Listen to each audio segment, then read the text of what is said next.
Le couteau s'enfonça dans mon dos comme une caresse traîtresse, froid et précis, arrachant un cri étouffé de ma gorge. Le sang jaillit, chaud et métallique, imprégnant le tapis perçant de notre appartement haussmannien à Paris, tandis que les yeux d'Élise, ma femme, brillaient d'un éclat froid que je n'avais jamais vu. « Adieu, Alexandre » murmura Pierre, mon meilleur ami, en essuyant la lame sur sa manche, son sourire carnassier illuminé par la lumière tamisée de la tour Eiffel visible par la fenêtre. J'étais mort, trahi par les deux personnes que j'aimais le plus, pour un secret que je portais seul, le trésor caché de ma famille, une fortune illicite enfouie dans les ombres de l'histoire française. Mais la mort n'est pas une fin absolue. Quand j'ouvris les yeux, ce n'était pas sur les néons stériles d'un hôpital ou les flammes infernales d'un au-delà inventé par les curés. Non, je me trouvais dans mon lit, les draps de soie froissés autour de moi, et le soleil de mai filtrait à travers les voilages de notre chambre à Montmartre. 5 ans plus tôt. Mon cœur martelait comme un tambour de guerre. Je tendis la main vers le miroir ancien sur la commode mon reflet, jeune, intact, sans la cicatrice que la lame avait laissée sur mon âme. J'étais revenu. Trincine, comme dans ces romans maudits de Dumas que ma mère me lisait enfant. Les souvenirs affluaient, la trahison n'avait pas encore eu lieu, mais je la sentais poindre, comme une tempête sur la Seine. Je me levai d'un bond, le sol en parquet craquant sous mes pieds nus. Élise dormait encore, ses cheveux blonds étalés sur l'oreiller comme un halo angélique.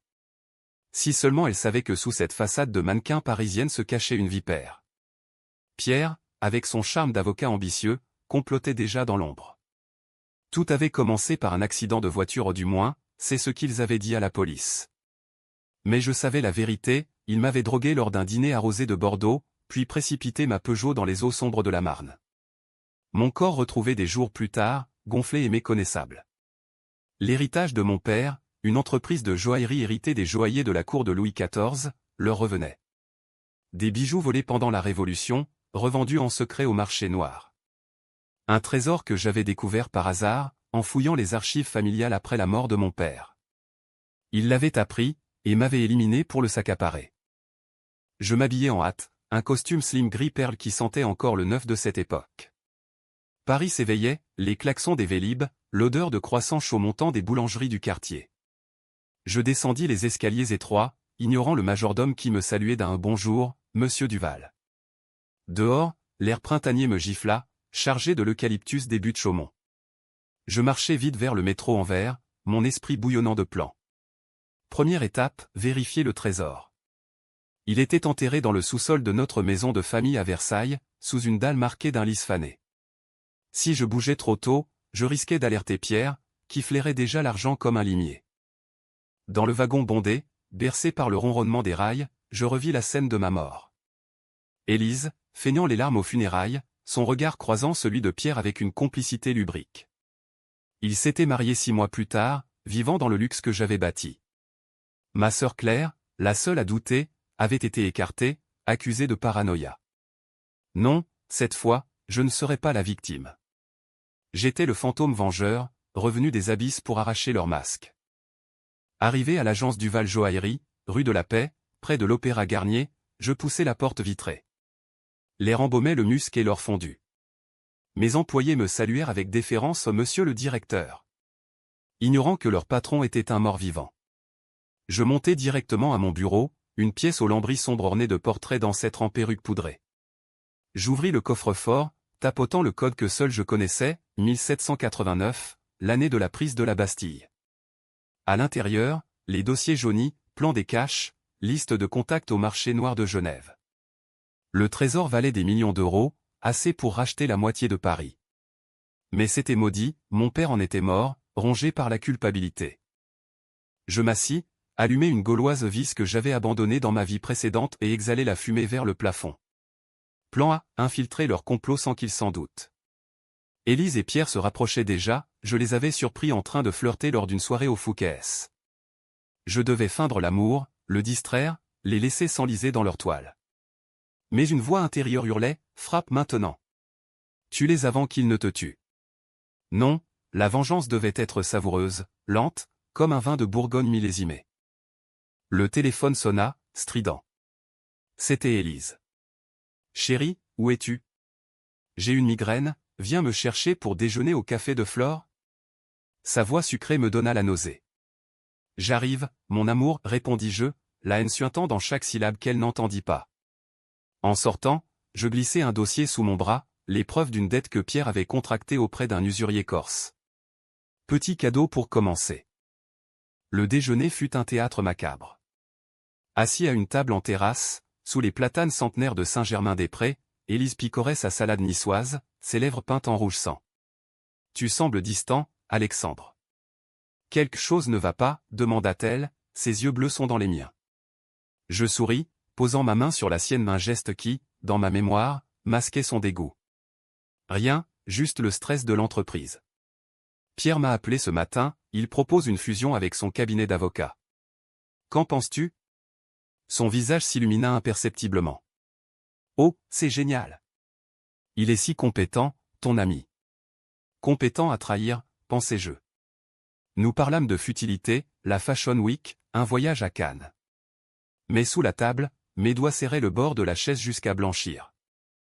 L'après-midi, je pris la direction de Versailles, prétextant une réunion. La maison familiale, un hôtel particulier du 18e, se dressait comme un fantôme au milieu des jardins à la française. Je descendis au cellier, allumai une torche électrique. La dalle était intacte. Je la soulevai avec effort, révélant la caisse de bois cerclée de fer. À l'intérieur, des lingots d'or estampillés au roi de France, des diamants bruts de Golconde, des billets en francs or cachés depuis la Libération. Je touchai un collier de Marie-Antoinette, volé lors de son procès. Le poids de l'histoire m'écrasa, mon aïeul l'avait pris pour survivre à la guillotine. Était-ce une malédiction? Peut-être. Mais aujourd'hui, c'était mon arme. De retour à Paris, le soir tombait, les lumières de la ville scintillant comme des yeux accusateurs. Pierre m'invita à boire un verre au Harry S Bar, près des Champs-Élysées. Je acceptai, le cœur serré. Là, au comptoir en acajou, entouré de touristes et d'héritiers oisifs, il leva son whisky. À notre avenir, Alexandre. Avec Élise, on forme un trio infernal. Infernal, en effet. Je trinquai, mais mes yeux capturèrent son tic, un battement de paupières quand il mentait. Parle-moi de cette fusion. Quels sont les termes, demandai-je innocemment. Il s'emballa, dessinant des plans sur une serviette, contrôle partagé, profit divisé. Mais je vis le piège, une clause cachée pour me déposséder. La nuit, seul dans le lit conjugal, Élise blottie contre moi, je ne dormis pas. Les ombres dansaient sur les murs, murmures de fantômes. Demain, j'initierai le premier coup, un appel anonyme à l'usurier corse, révélant la planque de Pierre. Qu'il sente la peur, qu'il sache qu'un chasseur le traque. La vengeance n'était pas qu'un mot, c'était une symphonie, et j'en étais le chef d'orchestre impitoyable. Les jours suivants furent un ballet de mensonges exquis, où chaque sourire masquait un poignard. Je jouais mon rôle à la perfection, l'amant attentionné, le patron visionnaire, l'ami loyal. Élise, avec sa grâce de gazelle, ne se doutait de rien. Nous dînions aux chandelles autour d'argent, surplombant Notre-Dame illuminée, et elle riait à mes anecdotes recyclées de ma vie précédente. « Tu es si romantique, Alexandre, soupirait-elle, ignorant que mes mots étaient empoisonnés de souvenirs futurs. Pierre, quant à lui, devenait plus pressant. Ses appels quotidiens pour discuter affaires étaient des sondes, cherchant mes faiblesses. La joaillerie stagne, vieux. Une fusion nous sauverait. Stagner? Dans ma timeline originale, c'était lui qui avait saboté les comptes pour justifier son intervention. Mon premier coup porta ses fruits plus vite que prévu. L'usurier corse, un certain Gino avec un accent de Bastia et une cicatrice barrant le visage, envoya ses hommes. Je les observais de loin, depuis un café enfumé place Vendôme, 2 malabars en cuir noir tabassant Pierre dans une ruelle derrière son cabinet du Marais. Ces cris étouffés me procurèrent un frisson coupable ou étaient ceux de la joie. Pierre, le nez en sang, jura vengeance à ses agresseurs, mais ils rirent, dit à ton avocat que la dette monte, et que le patron veut des intérêts en chair. Il rentra chez lui, boitant, et m'appela le lendemain, la voix tremblante. Alexandre, j'ai des emmerdes. Des Corses. Je ne peux pas en dire plus. Je feignis l'inquiétude, mon vieux, viens dîner ce soir. On règle ça ensemble. Ensemble, comme des frères. L'ironie me rongeait. Le dîner eut lieu chez nous, un appartement au plafond haut et aux fresques rococo rappelant l'opulence perdue de la noblesse. Élise avait cuisiné un coq au vin, son plat signature, parfumé au thym des collines provençales. Pierre arriva, pâle, un hématome naissant sous l'œil. « Qu'est-ce qui t'est arrivé » s'exclama Élise, théâtrale. Il haussa les épaules, un client mécontent. Je servis le vin, un Château Margaux 2005, année de ma naissance, ironie du sort. Pendant que nous mangions, je glissai, Pierre, si tu as besoin d'argent, la société peut avancer. Mais en échange, transparence totale pour la fusion. Ses yeux s'illuminèrent, avides. Marché conclu. Ce soir-là, il signa un accord préliminaire, me cédant 10% de son cabinet. Petit à petit, je tissais ma toile. Mais la trahison a ses racines profondes, et bientôt, je déterrai le secret qui liait Pierre à ma famille. Une nuit d'insomnie, fouillant les archives numériques sur mon ordinateur, un MacBook rutilant de 2018, je tombai sur un email ancien de mon père. Pierre n'est pas un hasard, Alexandre. Il est le fils de ta mère, né d'une liaison avant notre mariage. Je l'ai su trop tard, et l'ai pris sous mon aile par pitié. Le choc me frappa comme un coup de massue. Pierre, mon demi-frère illégitime. Caché par ma mère, élevé dans la discrétion bourgeoise française, pour éviter le scandale. Père l'avait formé, lui avait donné un poste, espérant racheter sa faute. Mais Pierre haïssait cette charité, il voulait tout, par droit de sang impur. Cette révélation changea tout. La vengeance n'était plus seulement personnelle, c'était une purge familiale, un exorcisme des péchés des aïeux. Je décidai de confronter ma mère, Claire Duval, veuve éplorée vivant dans un appartement cossu près du Luxembourg. Elle m'accueillit avec des baisers parfumés à la lavande, ses cheveux grisonnants noués en chignon impeccable. « Mon fils, tu as l'air tourmenté. » Assis dans son salon aux Bergères Louis XV, je lâchai la bombe, « Maman, Pierre. Ton fils. » Son visage se décomposa, un masque de porcelaine fissuré. Larmes coulant, elle avoua, c'était une erreur de jeunesse, à Cannes, avec un amant éphémère. Ton père a pardonné, mais Pierre. Il a appris la vérité il y a 10 ans, par un testament mal scellé. Il me hait, Alexandre. Et toi, par extension.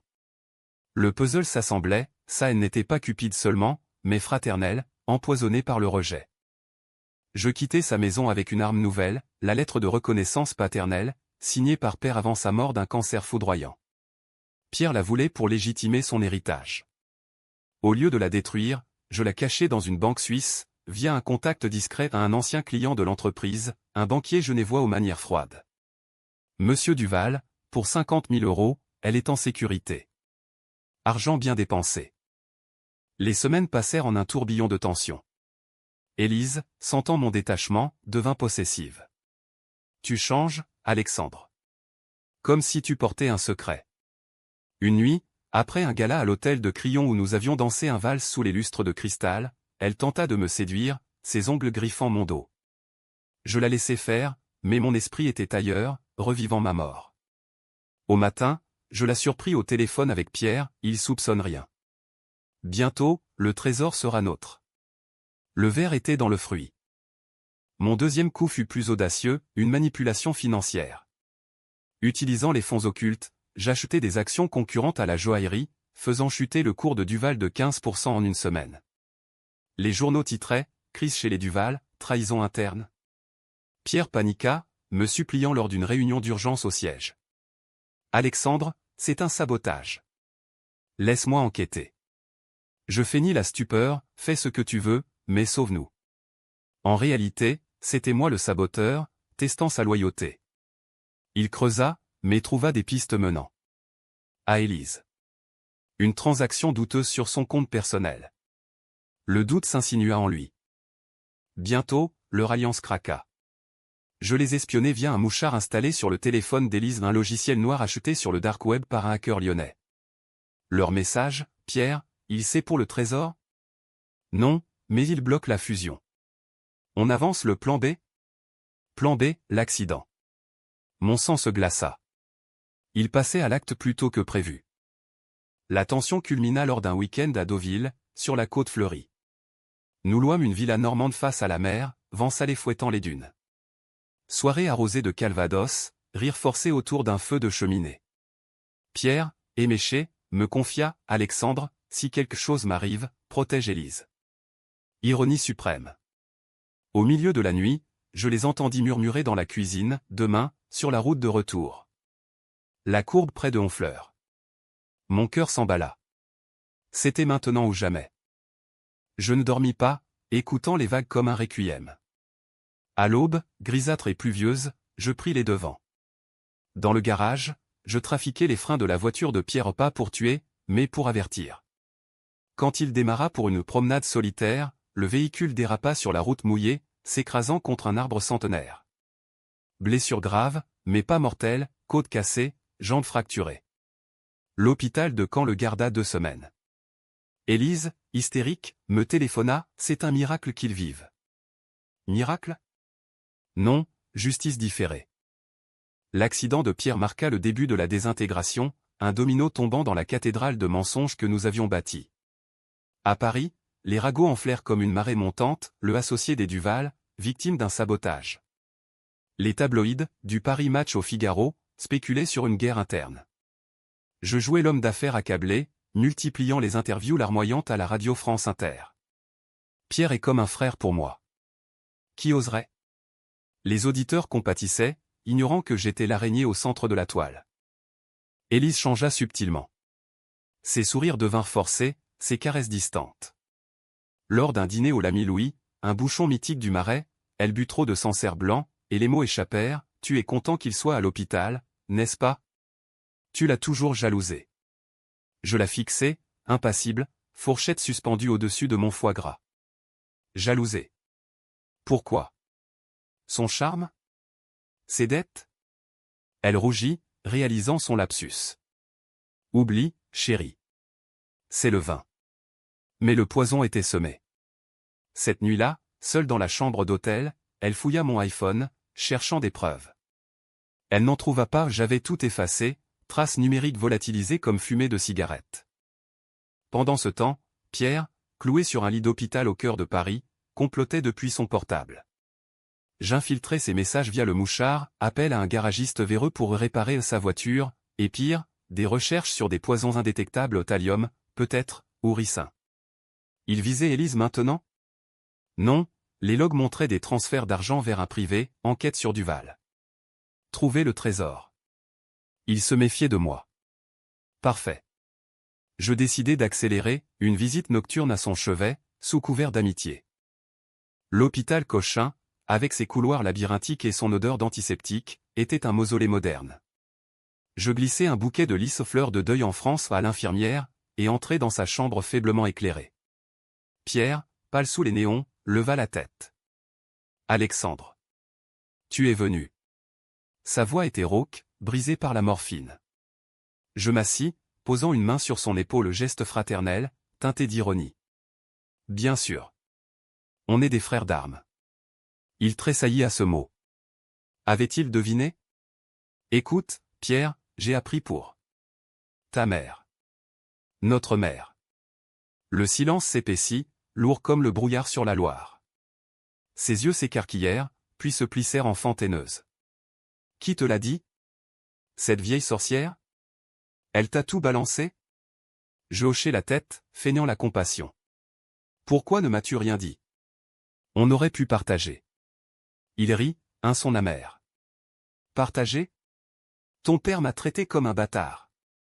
Il m'a donné des miettes, pendant que tu héritais du festin. Le trésor est à moi, par droit de sang. La confession coula comme un vin aigre. Pierre raconta, la découverte du testament, la rage adolescente, les années à ourdir. Élise? Une alliée de fortune, séduite par son ambition et son corps athlétique. Elle te hait autant que moi, Alexandre. Pour ton arrogance, ton monde doré. Je l'écoutais, mémorisant chaque détail pour le tribunal de ma vengeance. Puis, le coup de grâce, j'ai la lettre, Pierre. En Suisse. Si tu joues bien, on peut t'arranger ça. Il avala l'appât. Quelles conditions? Abandonne la fusion. Et laisse Élise tranquille. Il jura, mais accepta temporairement. De retour chez nous, la tension domestique explosa. Élise, rongée par le doute, exigea la vérité. Pierre m'a appelé de l'hôpital. Il dit que tu sais tout. Nous nous affrontâmes dans le salon, éclairés par un lustre de Murano scintillant comme des larmes de verre. Tout quoi, Élise? Vos petits secrets? Vos plans pour me noyer dans la Marne? Elle pâlit, reculant contre le piano à queue. Tu bluffes. Je sortis mon atout, une capture d'écran de leur message, projetée sur l'écran plasma. Son visage se décomposa en horreur. Comment? Je sais tout, ma chère. Depuis le début. Elle s'effondra en sanglots, un mélange de peur et de rage. C'était pour nous. Pierre et moi, on voulait une vie meilleure. Ton trésor maudit nous tendait les bras. Maudite, oui mais mien. Au lieu de la confronter violemment, je choisis la cruauté psychologique, un art français perfectionné par les salons du XVIIIe. Je la laissai mariner, feignant le pardon. On recommence à zéro, Élise. Mais plus de Pierre. Elle accepta, accrochant à l'illusion. Pendant des jours, elle fut l'épouse parfaite, petit déjeuner au lit, robe couture pour nos sorties. Mais la nuit, je l'entendais pleurer, le téléphone caché sous l'oreiller, messages effacés à la hâte. Mon troisième coup visa le cœur de leur empire naissant, le marché noir. Via mon contact genevois, je fuis les bijoux au patou, juste assez pour inonder le circuit d'imitation. Les acheteurs, des oligarques russes et des mafieux italiens, se plaignirent, Duval vend du toc. La réputation de l'entreprise plongea, action en chute libre à la Bourse de Paris. Pierre, libéré de l'hôpital, hurla au scandale lors d'une conférence de presse au Palais Brongniart. Sabotage. Je porterai plainte. Mais les preuves, fabriquées par mon hacker, pointaient vers lui. Un virement suspect sur son compte offshore au Caïmans. Élise craqua la première. Une après-midi pluvieuse, alors que je rentrais d'une réunion, en vérité, une rencontre avec un détective privé pour creuser son passé, je la trouvai prostrée sur le sol de la salle de bain, flacon de Valium à la main. Je ne peux plus, Alexandre. Tu nous détruis. Je la relevai, la serrai contre moi un geste presque tendre. C'est vous qui avez commencé. Dans un murmure brisé, elle avoua tout, comment Pierre l'avait recruté lors d'une soirée au Crazy Horse, comment ils avaient planifié mon meurtre autour d'un verre de champagne. Mais je t'aimais, au début. C'est lui qui m'a changé. Amour? Un mensonge de plus. Pourtant, une fissure en moi, et si j'avais été aveugle à ses besoins? Non, la trahison effaçait tout. La décision controversée vint alors, exposer le secret familial au grand jour. Pas par vengeance pure, mais pour briser Pierre. J'organisai une réunion d'actionnaires à l'hôtel Ritz, salle Empire aux dorures impériales. Pierre y assista, en fauteuil roulant, regard assassin. Devant les investisseurs en costume Savile-Row, je révélai la lettre, messieurs, Pierre Duval n'est pas un associé. Il est mon demi-frère, et complote pour voler l'héritage. Gazouillis choqué. Pierre explosa, mensonge. Cette lettre est un faux. Mais l'ADN, que j'avais secrètement testé via un labo discret de la Salpêtrière, confirmait tout. Il fut éjecté, hurlant des injures corses. Élise, témoin muet, me confronta ensuite dans les jardins du Ritz, sous la pluie fine. Tu as ruiné sa vie. Et la nôtre? Je la regardai, trempée, l'eau ruisselant comme des larmes. C'est la justice, Élise. Ou ceux qui s'en approchent. Elle gifla, fort, laissant une marque rouge. Puis, dans un twist qui me désarma, elle murmura, je suis enceinte, Alexandre. De toi. Le monde vacilla. Un enfant? Dans ma vie précédente, elle avait avorté en secret, pour ne pas compliquer les plans. Était-ce vrai, cette fois? La révélation d'Élise changea la donne, injectant un poison d'humanité dans ma vendetta implacable. Enceinte. Le mot résonnait dans ma tête comme un glas, écho des cloches de Sacré-Cœur. Était-ce un mensonge final, un appât pour me désarmer? Ou la vérité, un fil ténu reliant ce présent altéré à mon passé brisé? Nous rentrâmes en silence, la pluie battant les vitres de la Mercedes comme des accusations divines. À l'appartement, elle s'enferma dans la chambre, et je restai seul avec une bouteille de cognac Hennessy, contemplant la scène depuis le balcon. Les lumières des péniches dansaient, moqueuses. Un enfant. Aurais-je pu être père, dans une vie sans trahison? L'idée me terrifiait autant qu'elle m'exaltait. Le lendemain, je consultai discrètement un gynécologue de renom, le docteur Laurent, au cœur du 16e arrondissement, près du Trocadéro. Félicitations, monsieur Duval. 8 semaines. L'échographie confirma, un petit cœur battant, innocent au milieu du chaos. Élise, lors de la visite, Joly avait forcé, sous prétexte de soins, pleura pour de vrai cette fois. Que allons-nous faire, Alexandre? Je ne répondis pas.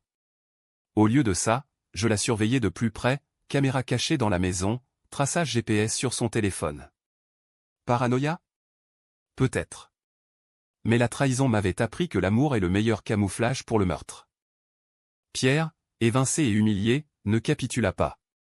Depuis son appartement du Sentier, quartier des startups bouillonnantes, il lança une contre-attaque, une plainte pour diffamation au tribunal de Paris. Les avocats s'agitèrent, un balai de robes noires et de plaidoiries ciselées. Je contre-attaquai avec les preuves irréfutables, enregistrement de ses appels aux Corses, transfert bancaire vers des comptes offshore. Le juge, un vieux renard du palais de justice, classa l'affaire en une audience. « Monsieur, vos allégations relèvent du délire. » Pierre, fou de rage, tenta le tout pour le tout, un cambriolage nocturne de notre appartement.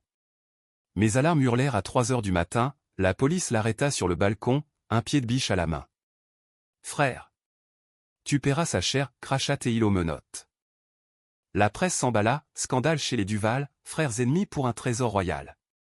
Les photos de Pierre, hagard en garde à vue, firent la une du Monde. Élise, alitée avec des nausées matinales, lut les articles avec horreur. « C'est ta faute. Tu l'as poussé à bout. » Je la toisais, froid, il s'est poussé lui-même. Comme toi. Notre mariage devint une coquille vide, un contrat social tenu par le fil de cet enfant à naître. Je décidai alors la décision la plus controversée, révéler le trésor au fisc français. Pas par vertu au Dieu m'en garde, mais pour priver Pierre de toute chance de récupération. Une lettre anonyme aux impôts, avec coordonnées des caches à Versailles et Genève. Les agents du trésor public débarquèrent comme une armée napoléonienne, scellant les caisses sous scellées. Le choc fut titanesque. L'entreprise vacilla, audit en cascade, médias en folie, héritage maudit des Duval, vol de la couronne. Ma mère, Claire, m'appela en larmes. « Alexandre, tu as détruit notre nom. » Je lui répondis calmement, « Mieux détruit que volé, maman. » Elle raccrocha, brisée. Élise, quant à elle, fit une fausse couche de stress au Féniel. Le docteur. Laurent confirma, perte spontanée. Désolé. Était-ce le karma? Ou un nouveau mensonge? Elle hurla sa douleur, me blâmant, ton monstre intérieur l'a tué. Pour la première fois, le doute m'assaillit. Étais-je devenu pire qu'eux? Pierre, en détention provisoire à la santé, m'écrivit une lettre, « Frère, libère-moi. » Le trésor n'était qu'un prétexte. Je voulais ta place, ton amour maternel volé. Larmes sur le papier jauni. Pitié? Non. Je le visitais en parloir, derrière la vitre blindée. Tu auras ta place, Pierre. En enfer. Mais en sortant, je signai sa remise en liberté sous caution aux 200 000 € de ma poche. Pas par faiblesse, mais pour le climax, une confrontation finale. Je l'invitai à Versailles, dans la maison familiale vidée de ses secrets. Crépuscule automnal, feuilles roussies jonchant les allées à la lenôtre. Élise refusa de venir, elle s'était réfugiée chez une amie à Neuilly, prétextant une dépression. Pierre arriva en taxi, boitant encore, son costume froissé. « Pourquoi ici ?» grogna-t-il. Je le guidai au cellier, la dalle soulevée révélant un vide béant. « Regarde, frère. » Rien. C'est fini. Il s'effondra, pleurant, tout pour ça. Maman ne m'a jamais aimé. La vulnérabilité le rendait humain, presque pitiable. Mais je sortis le couteau au pas pour tuer, mais symbolique, la lame de ma mort. Tu m'as poignardé une fois. À mon tour. Il recula, terrifié. Non. Alexandre, pardon. Le choix fut là, le tuer, achever la boucle, ou le briser autrement. La loi du talion hurlait en moi, mais l'enfant fantôme perdu ou non murmura miséricorde. Je le laissai partir, le couteau planté dans la dalle. Va-t'en, Pierre. Et ne reviens jamais. Il s'enfuit dans la nuit, ombre fugitive vers les grilles. Élise revint 2 jours plus tard, valise en main. Je pars, Alexandre. Pour toujours. Ses yeux, rougis, portaient une vérité nue, pas d'enfant, juste un mensonge pour me retenir. Tu m'as tué à petit feu. Je ne l'arrêtai pas. La porte claqua, écho final. La chute de Pierre et le départ d'Élise laissèrent un vide plus grand que la fortune perdue, un gouffre où s'engouffraient les vents froids de l'hiver parisien. Versailles, avec ses jardins nus et ses fontaines gelées, devint mon refuge ou ma prison. L'entreprise survécut, amputée du trésor, rebâtie sur des fondations honnêtes, joaillerie éthique, partenariat avec des artisans de la place Vendôme. Les médias passèrent à autre chose, un scandale politique au Quai d'Orsay, et je devins une ombre respectable, interviewé comme l'homme qui a sauvé les Duval. Ironie suprême. Ma mère, après des mois de silence, m'invita à Noël dans son appartement du Luxembourg. La table était dressée avec précision bourgeoise, dinde rôtie, bûche de Noël au chocolat Valrhona. « Alexandre, pardonne-moi, murmura-t-elle, versant du champagne mouette. Pour Pierre, pour tout. » Je pris sa main ridée, sentant les veines saillantes comme des rivières asséchées. « C'est le passé, maman. Enterrons-le. » Mais le passé ne s'enterre pas, il fermente, comme un Beaujolais primeur. Pierre avait fui en Suisse, vivant sous un faux nom, gérant un petit cabinet pour exilés fiscaux. Des rumeurs, drogues, dettes nouvelles. Je n'intervins pas. La vengeance, une fois assouvie, laisse un goût amer. Élise. Ah, Élise. Elle réapparut au printemps, lors d'une vernissage au Louvre, exposition sur les bijoux révolutionnaires. Vêtue d'une robe Chanel noire, plus mince, plus dure. Alexandre. Son parfum, jasmin et tubéreuse, me frappa comme un souvenir. Nous parlâmes, maladroits, autour d'un verre de sauterne. J'ai refait ma vie à Lyon. Un galeriste. Pas d'enfant, bien sûr. Et toi? Toujours seul? Je haussai les épaules, la solitude est un luxe. Elle toucha mon bras, on pourrait recommencer. Tentation, serpent dans l'Éden. Mais je vis l'ombre de la lame dans ses yeux. Non, Élise.